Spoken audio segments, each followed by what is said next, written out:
राजा माधो सिंह का राज्य खुशहाल था।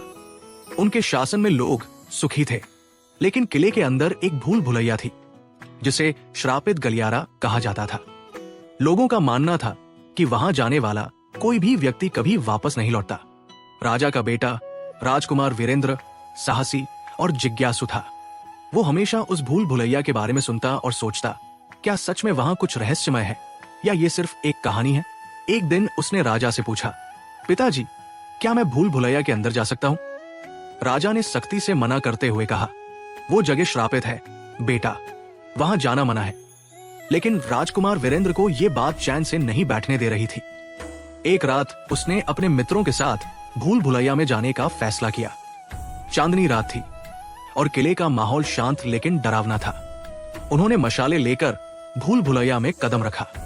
जैसे ही वे अंदर गए, उन्हें दीवारों पर अजीब चित्र और शिलालेख दिखे। मित्रों में से एक ने कहा, यहां कुछ गड़बड़ है, हमें वापस चलना चाहिए। लेकिन वीरेंद्र ने जवाब दिया, अगर डर गए तो सच कभी नहीं जान पाएंगे। कुछ देर चलने के बाद उन्हें लगा जैसे दीवारें हिल रही है। एक धीमी भयानक आवाज गूंजने लगी। वे भूल भुलैया के मध्य तक पहुंचे, जहां एक पत्थर का सिंहासन रखा था।